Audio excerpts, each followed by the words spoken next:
Hello বন্ধুরা। তো এই ভিডিওতে জেকা 2021-এর প্রথম 5টি প্রশ্নের উত্তর দেওয়ার চেষ্টা করেছি। তো দেখো কেমন লাগে। ওকে, তো জেকা 2021-এর প্রথম প্রশ্ন, the curve whose subtangent is of constant length p is, চারটে অপশন, মানে এই চারটে কার্ভের মধ্যে কার সাবটেনজেন্ট একটা কনস্ট্যান্ট হবে সেটা বার করতে হবে। তো একটাই উপায়, প্রত্যেকটা অপশন চেক করে দেখা। তো সাবটেনজেন্টের ফর্মুলা কি? সাবটেনজেন্টের ফর্মুলা হচ্ছে modulus of y into d x d y. তো প্রথম অপশানে দেখি ডিএক্স ডিওয়াই কত। তো এক্স ইকাল টু এত, তাহলে ওয়াই রেসপেক্টে বোথ সাইড ডেরিভেটিভ করলে লেফট হ্যান্ড সাইডে ডিএক্স ডিওয়াই, রাইট হ্যান্ড সাইডে এটার ডেরিভেটিভ। এবার সিটা একটা কনস্ট্যান্ট, তাহলে সি যেরকম মাঝে থাকলো, এবার e to the power minus p by y, তার মানে হচ্ছে e to the power minus p by y into minus p by ওয়াইয়ের ডেরিভেটিভ। মাইনাস পি বাই ওয়াইয়ের ডেরিভেটিভ হচ্ছে মাইনাস পিটা কনস্ট্যান্ট, মাইনাস পিটা যেরকম মাঝে থাকলো, আর 1/y এর ডেরিভেটিভ মাইনাস 1/y স্কোয়ার। ঠিক আছে, তার মানে মিলিয়ে ঝুলিয়ে আসলো p c e to the power minus p y by y square. আচ্ছা, তাহলে ওয়াই ডিএক্স ডিওয়াই কত হবে? P c into e to the power minus p y, আর একটা ওয়াই গুণ হচ্ছে, তাহলে ওই ওয়াইটা আর এই ওয়াই স্কোয়ার কেটে গিয়ে নিচে ওয়াই। ঠিক আছে, একেবারে করেছি। এবার C into p e to the power minus p y মানে হচ্ছে এক্স, তাই তো?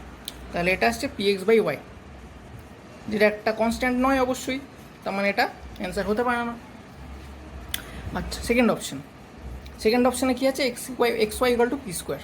তো এক্সটাকে পি স্কোয়ার বাই ওয়াই লিখতে পারি, তাহলে এক্সটা যদি পি স্কোয়ার বাই ওয়াই হয় তাহলে বোথ সাইড সেম ডেরিভেটিভ করবো ওয়াই রেসপেক্টে, তাহলে ডিএক্স ডিওয়াই সমান পি স্কোয়ার যের মাঝে থাকলো 1/y এর ডেরিভেটিভ, কারণ পি স্কোয়ার বাই ওয়াই আছে, এক্স ইকাল টু, তো মাইনাস 1/y স্কোয়ার, ওয়াইয়ের 1/y এর ডেরিভেটিভ হচ্ছে মাইনাস 1/y স্কোয়ার, তাহলে এটা হচ্ছে p square by y square minus সোজা। তারপরে ওয়াই ডিএক্স ডিওয়াই বার করলাম, p square by y, minus দেওয়া যা না দেওয়া তাই, কারণ মডিউলাস আছে, মডিউলাস মানে কোনো কিছুর পজিটিভ ভ্যালু বোঝায়, তো এখানে মাইনাস দিয়ে আর না দিই একই ব্যাপার, তো চাইলে তোমরা দিতে পারো, দিয়েই দিই। আচ্ছা, সব বুড়ে যাচ্ছে, এখানে মাইনাস দিয়ে দিলাম। আচ্ছা, তো এটা মনে হচ্ছে মাইনাস এক্স, ঠিক আছে, কারণ পি স্কোয়ার বাই ওয়াই হচ্ছে এক্স, তো এটা নিশ্চয়ই কোনো কনস্ট্যান্ট নয়, তাহলে আমার অপশান বিও উত্তর হতে পারে না। আচ্ছা, এবার অপশান সি আসছে, তো দেখো অপশান সি হচ্ছে x equal to p y, তাহলে সেম ডেরিভেটিভ করলাম, তাহলে ডিএক্স ডিওয়াই সমান পি, তাহলে ওয়াই ডিএক্স ডিওয়াই সমান পি ওয়াই, আর পি ওয়াই মানে হচ্ছে এক্স, তাহলে আবার কনস্ট্যান্ট নয়, তার মানে এটাও অ্যান্সার না, তাহলে অপশান আসছে ডি, বা ডিটা করেই দেখতে পারো আসছে কিনা সত্যি করে। তাহলে y equal to C to the power x by p, তাহলে ডিএক্স ডিওয়াই কত? এখানে ওয়াই ইকুয়াল টু আছে, ঠিক আছে, চাইলে এটাকে লক টক নিয়ে এক্স ইকুয়াল টু সামথিং লিখে ডিএক্স ডিওয়াই বার করতে পারো, বা ডিএক্স ডিওয়াই সমান 1/ডিওয়াই ডিএক্স, আর ডিওয়াই ডিএক্স মানে হচ্ছে সি যেরকম থাকলো, তারপর e to the power x minus p এর derivative, e to the power x by p এর ডেরিভেটিভ 1/পি into e to the power x by p. কেন? কারণ e to the power x by p এর derivative হচ্ছে e to the power x by p into x by p এর derivative, আর x by p এর derivative হচ্ছে 1/পি। আচ্ছা, তাহলে পিটা উপরে গেল, তাহলে p by c into e to the power minus e to the power x by p, এবার c e to the power x by p মানে হচ্ছে ওয়াই, তাহলে এটা হচ্ছে পি বাই ওয়াই। আচ্ছা, তাহলে আমার যেটা আচ্ছা, তাহলে মড ওয়াই ডিএক্স ডিওয়াই কত হচ্ছে? মড ওয়াই ডিএক্স ডিওয়াই হচ্ছে আমার এই যে মড ওয়াই ডিএক্স ডিওয়াই হচ্ছে modulus of y dot p by y, dx d y p by y বেরিয়েছে, তাহলে কেটে কুটে গিয়ে পি, তার মানে অপশান ডি হচ্ছে আমার অ্যান্সার। তো অপশান ডি হচ্ছে কারেক্ট। কোথায় গেল? অপশান ডি হচ্ছে আমার কারেক্ট। কোশ্চেন নাম্বার 2-তে বলেছে the orthogonal trajectory of the family y square equal to a x is, option A 2x square plus y square equal to C square, B option B x square minus 2y square equal to D, option C x square plus x y plus 2y square equal to C, option D x square plus y square equal to C square. চলো করি। তো orthogonal trajectory বার করার জন্য প্রথমে কার্ভের differential equation বার করতে হয়। তো ডিফারেন্সিয়াল ইকুয়েশন কী করে বার করে আশা করি জানো। তো তার জন্য কী করতে হবে? প্রথমে এটাকে ডেরিভেটিভ করবো ফাংশনটাকে, তো y square equal to x, left hand সাইডটা এক্সের রেসপেক্টে ডেরিভেটিভ করবো, তাহলে কী আসবে? 2y d y d x equal to right hand সাইডটা এক্সের রেসপেক্টে ডেরিভেটিভ করলে এ। আচ্ছা, তাহলে এবারে ডিফারেন্সিয়াল ইকুয়েশনে কখনো কোনো কনস্ট্যান্ট থাকে না, তো এটাকে তাড়াবো। তাহলে এটাকে তাড়ালে আসবে, তো দেখো এর ভ্যালু হচ্ছে এখান থেকে কী পাচ্ছি, ওয়াই স্কোয়ার বাই এক্স। তাহলে বসিয়ে দিলাম। তাহলে দেখো ডিফারেন্সিয়াল ইকুয়েশন আমার চলে এসছে, 2x dy dx equal to y. এটাকে একটু সাজিয়ে গুছিয়ে লিখবো, বা না লিখলেও চলবে। আচ্ছা, এইবারে কি করব, অর্থোগোনাল ট্র্যাজেক্টরি বার করার জন্য যেটা করতে হয় সেটা হচ্ছে এই ডিফারেন্সিয়াল ইকুয়েশনে আমাকে ডিওয়াই ডিএক্সের জায়গায় মাইনাস ডিএক্স ডিওয়াই লিখতে হবে। ব্যাস হয়ে গেছে, অর্ধেক কাজ। তাহলে লিখি, তাহলে লিখলে কী পাবো, দেখো 2x, এটার জায়গায় লিখবো minus dx dy equal to y. আচ্ছা, তাহলে এটাকে একটু সাজাই, তাহলে minus 2x dx equal to dy, ডিওয়াইটা ওইদিকে চলে গেছে। এবার এইটাকে ইন্টিগ্রেট করব, তাহলেই আমি আমার অর্থোগোনাল ট্র্যাজেক্টরি পেয়ে যাব। তাহলে ইন্টিগ্রেট করলে কী পাবো, দেখো ইন্টিগ্রেট করছি, -2 integration x d x equal to y d y, তার ইন্টিগ্রেশন প্লাস সি ড্যাশ ওটা কনস্ট্যান্ট, ইন্টিগ্রেটিং কনস্ট্যান্ট। আচ্ছা, তাহলে এক্সের ইন্টিগ্রেশন করলে কী হয়, x² বাই 2, তাই হলো। ওয়াইয়ের ইন্টিগ্রেশন কী হয়, y² by 2 plus C dash. তাহলে 2 কেটে গেল, -x² equal to y² by 2 plus 2c dash. তো এই নিচের 2টাকে তাড়াবো, তাহলে বোথ সাইড 2 দিয়ে গুণ করলাম, তাহলে -2x² equal to y² plus 2c dash. তাহলে 2x² এদিকে আনলাম, তাহলে -2x², তাহলে আসলো 2x² plus y² equal to -2c dash. এবারে এই কনস্ট্যান্টটাকে আমি যা খুশি ধরতে পারি, আমি ধরলাম c²। তাহলে দেখো 2x² plus y² equal to c² হচ্ছে আমার অর্থোগোনাল ট্র্যাজেক্টরি। তার মানে option A correct. Okay, question number 3 কী বলেছে, একটা ফাংশন দেওয়া আছে এক্স আর ওয়াইয়ের, যেটা হচ্ছে x² plus 5y² minus 6x plus 10y plus 6, এর মিনিমাম ভ্যালু কত সেটা জানতে চেয়েছে। অপশান এতে -7, বি -5, সি -3, ডি -12। তার আগে কিছু থিওরি জানতে হবে কোশ্চেনটা করার আগে, সেটা হচ্ছে যে এই ফাংশনটার minimum value f of AB হবে, মানে এবি পয়েন্টে, এ কমা বি পয়েন্টে এই ফাংশনের ভ্যালু মিনিমাম হবে যদি এফ(x) এবি 0 হয়, মানে এফ এর partial derivative with respect to x at AB 0 হয়। এফ(y) এবি 0 হয়, মানে এফ এর partial derivative with respect to y 0 হয়। ঠিক আছে, প্রথমটা এক্স, তারপরটা ওয়াই। আর f(x) AB, f(y) AB, f(x) AB এগুলো কি অঙ্ক করার সময় বলছি, তো এটুকু জেনে রাখো যে f(x) এবি 0 হয়, f(y) এবি 0 হয়, f(x) at AB, f(y) at AB, f(xy) at AB এগুলো এক্সিস্ট করতে হয়। আর 4 নম্বর কি, f(x) এবি গ্রেটার দ্যান 0, আর f(x) AB into f(y) AB minus f(xy) square AB greater than 0 হয়। এই 5টা কন্ডিশন ফুলফিল করলে তবে আমার ফাংশনটা এবি পয়েন্টে মিনিমাম হবে। তো দেখো, তাহলে ফাংশনটা দেওয়া আছে এটা, তাহলে প্রথমে এফ(x) বার করলাম। এফ(x) মানে কি, এটাকে এক্সের রেসপেক্টে ডেরিভেটিভ করবো, পার্শিয়াল ডেরিভেটিভ। ঠিক আছে, মানে ওয়াই কিন্তু কনস্ট্যান্ট আমার কাছে এখন, তাহলে ওয়াই কনস্ট্যান্ট, তাহলে কনস্ট্যান্টের ডেরিভেটিভ 0 হয়। তাহলে প্রথমে x² ডেরিভেটিভ 2x, কনস্ট্যান্টে 0 লিখে নিই, -6x এর ডেরিভেটিভ -6, 10y এর ডেরিভেটিভ 0, 6 এর ডেরিভেটিভ 0, তাহলে f(x) হচ্ছে 2x - 6। তাহলে এবার এবিটা বার করবো কী করে, এবিটা তো বার করতে হবে, যেটার আমি এখানে বসাবো xy এর জায়গায়, তাহলে আমার মিনিমাম ভ্যালুটা বেরোবে। এবি বার করবো কী করে, ওই ছোটোবেলায় উচ্চ মাধ্যমিকে যেরকম ফাংশনের ডেরিভেটিভ করে সেটাকে 0 পুট করে দিয়ে x = বার করতাম কত কত, সেইভাবে f(x) = 0 পুট করবো আর f(y) = 0 পুট করবো, তাহলে x আর y এর ভ্যালু বেরিয়ে যাবে, যেটা হচ্ছে আমার এবি। তাহলে f(x) = 0 পুট করি, তাহলে 2x - 6x = 0, মানে x = 3। আচ্ছা, fy কী হবে, সেম, x² কনস্ট্যান্ট ধরবো, মানে এক্সের কোনো ফাংশন যাই শুধু এক্সের, তাহলে x² কনস্ট্যান্ট, তার মানে তার y রেসপেক্টে ডেরিভেটিভ 0 লিখে নিই এখানে ইচ্ছে করে। তারপর হচ্ছে 5y² ডেরিভেটিভ, মানে 5 × 2y মানে 10y, তারপরে -6x আবার কনস্ট্যান্ট, তাহলে 0, প্লাস 10y তার ডেরিভেটিভ 10, 6 কনস্ট্যান্ট 0, তাহলে fy হলো 10y + 10, তাহলে fy = 0 করলে কত হবে? 10y + 10 = 0, মানে y = -1। এবারে fx বার করি। এবারে আসি fx-এ। fx-টা কি? fx-টা হচ্ছে fx-এর derivative with respect to x, মানে fx-এর partial derivative with respect to x, তার মানে এটার derivative with respect to x, তাহলে এটা কত হবে? 2 হবে, দেখাই যাচ্ছে, > 0। তাহলে fx-টা সব জায়গায় কনস্ট্যান্ট 2, মানে পজিটিভ কনস্ট্যান্ট একটা। তো fx অ্যাট এবিও কনস্ট্যান্ট, তাই না? আচ্ছা, fyy কত?